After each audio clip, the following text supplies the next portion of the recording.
Already a little bit late this morning, so luckily we have a short speech.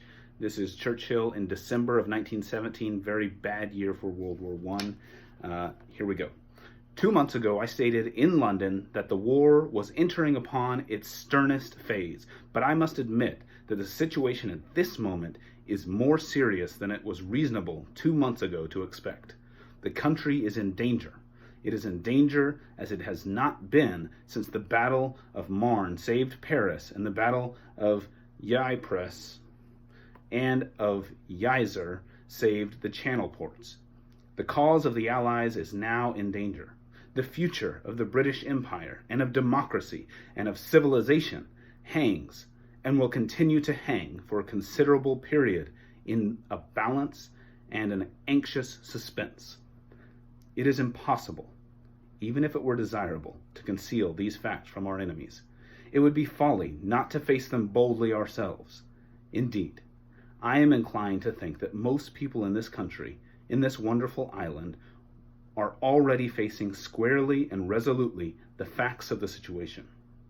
We read in the newspapers and in some speeches which are delivered of appeals to the government to tell the truth about the war, to tell the truth about our war aims, but as a matter of fact, the great bulk of the British people have got a very clear idea of how we stand and a still clearer idea of what we are aiming at.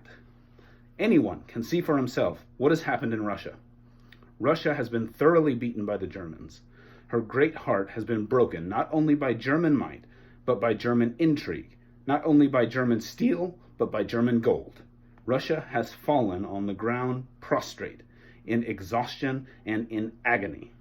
No one can tell what fearful vicissitudes, I don't know that word, will come to Russia, or how or when she will arise, but arise she will. It is the melancholy event which has prolonged the war, that has robbed the French and the British and the Italian armies of the prize that was perhaps almost within their reach this summer. It is this event, and this event alone, that has exposed us to the perils and sorrows and sufferings which we have not deserved, which we cannot avoid, but under which we shall not bend. Our people are war-hardened and not war-weary. We have all the means of doing our part in bringing about victory. But there is something much greater than all of this. If Russia has, for the time being, fallen out of our ranks, the United States of America have entered them.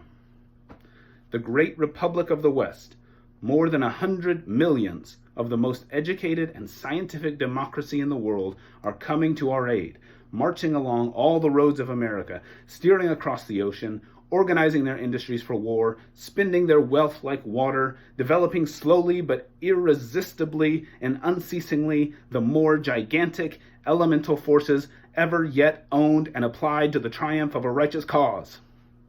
The appearance of this mighty champion at the other end of the world has restored to us the fortunes of the war and has repaired, more than repaired, all that we have suffered in the loss of Russia. The intervention of America means the uniting of practically the whole world and the whole of its resources against the German power. It cannot fail in the end to be decisive. It will secure us victory.